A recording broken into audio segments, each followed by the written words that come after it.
Welcome back to Griswold versus Connecticut, and this is part 2.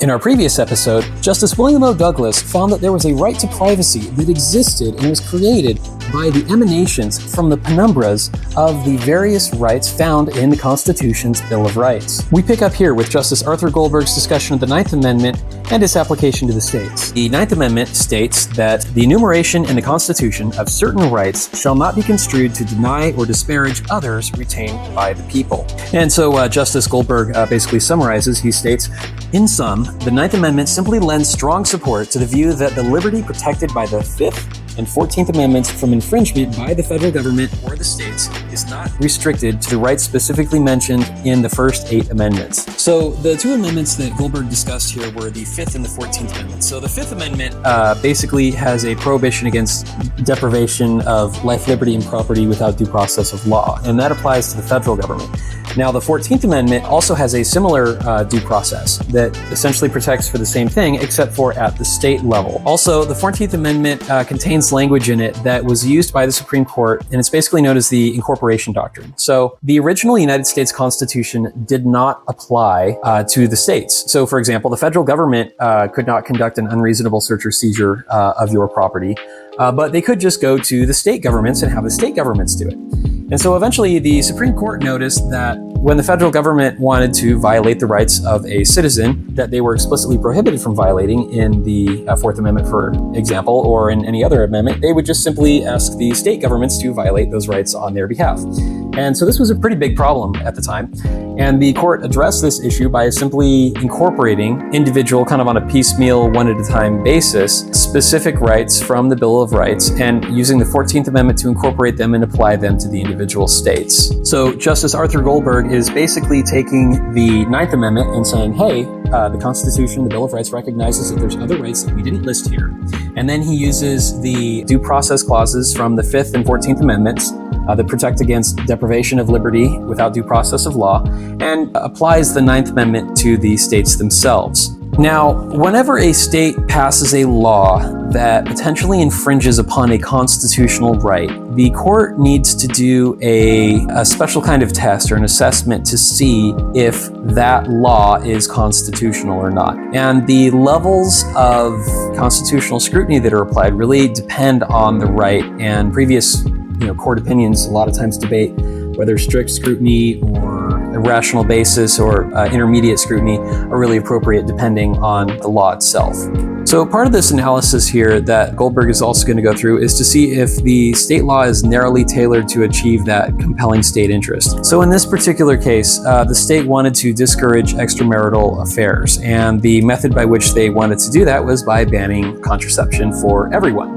Married couples and unmarried couples, just ban it for everyone. Ultimately, Justice Goldberg concluded that the state law was not narrowly tailored to achieve a compelling government interest, and therefore struck down the law and said that there is a constitutional right to privacy found in the 9th, 5th, and 14th Amendments, and that this particular law violated that right to privacy as the law was not narrowly tailored to protect a compelling government interest. Now, the dissenting opinion in Griswold is actually also quite interesting. This was written by Justice Hugo Black. So, among other things, Justice Black argued that Estelle Griswold's First and 14th Amendments, so her freedom of speech in the First Amendment as applied to the states through the 14th Amendment, basically protected her from the law when it came to the instance of giving advice regarding contraception. So her First Amendment speech basically enabled her to tell couples, hey, you can use the timing method, and this is how the timing method works, or, these are other contraceptive methods that you could use. So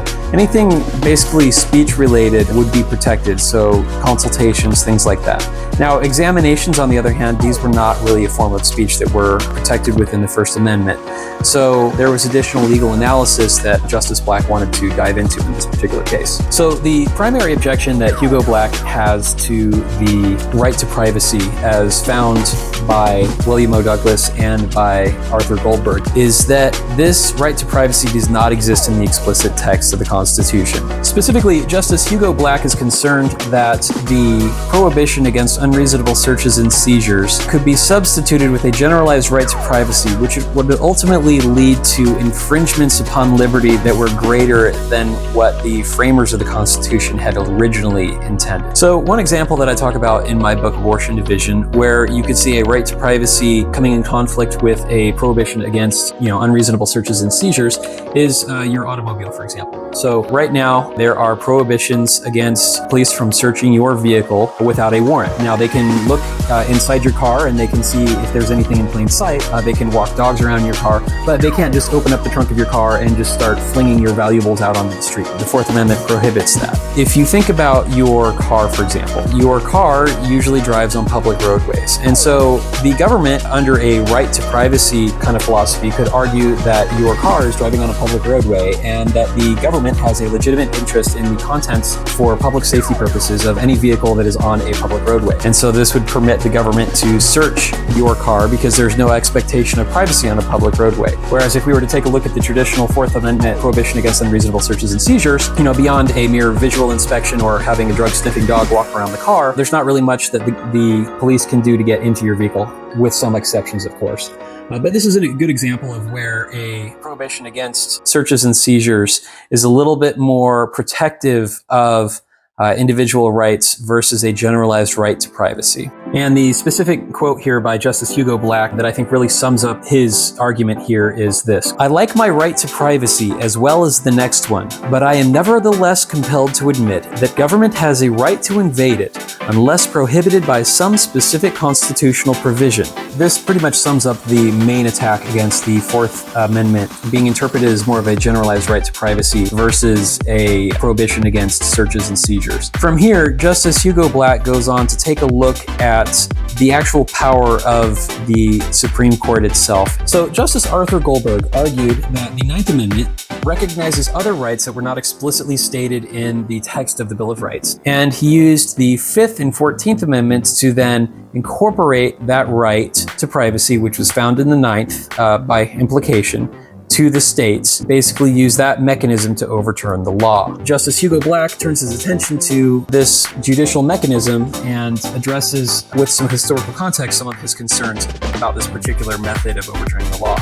So Justice Goldberg, in his concurring opinion, had brought in some quotes and some historical background information provided by James Madison to justify using the Ninth Amendment to identify and apply this right to privacy. Justice Hugo Black actually makes a very keen observation here. There's a very fine distinction. The Ninth Amendment applies to the federal government, and this particular case here that we're looking at is a conflict between essentially what is the legislature of the state of Connecticut and the federal government. So now you could argue, isn't this a conflict between Estelle Griswold and the state of Connecticut? And that's partially true, but there's also a conflict here between the state of Connecticut and the federal government. And this conflict arises from the remedy that Estelle Griswold is seeking to evoke from the federal government. Estelle Griswold is basically suing and asking the federal judiciary to slap down the state of Connecticut in order to protect a right that the state of Connecticut does not observe or does not recognize. So when we look at the Ninth Amendment and we place an emphasis on the fact that it was intended to apply to the federal government, and we look at the origin of this particular law that's being challenged in court, we soon realize that the legislature of the state of Connecticut is democratically elected. And so we can kind of substitute the state of Connecticut for the people of Connecticut. This law was passed by the people of Connecticut through their state legislature as the particular mechanism in this case, in order to prohibit or ban contraception or contraceptive techniques from being taught to people in that state. And so now the real question comes down to,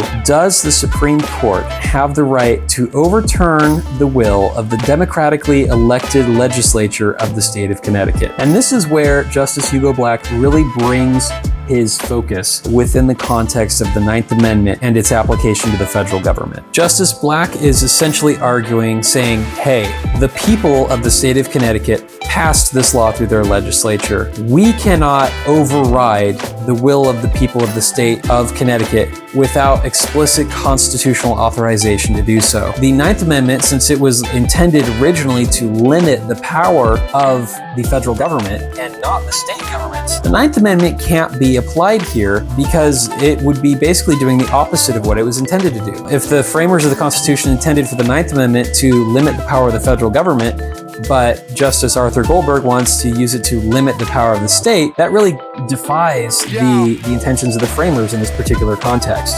All right, everyone, I think this is a good place to leave off for part 2. Don't forget to come by for part 3, and don't forget to like and subscribe if you want to see more of these videos. We're going to go ahead and pick back up with the rest of Justice Arthur Goldberg's concurring opinion, wrap up a few issues with Justice Hugo Black's dissenting opinion, and leave off with some final thoughts. Look forward to seeing you.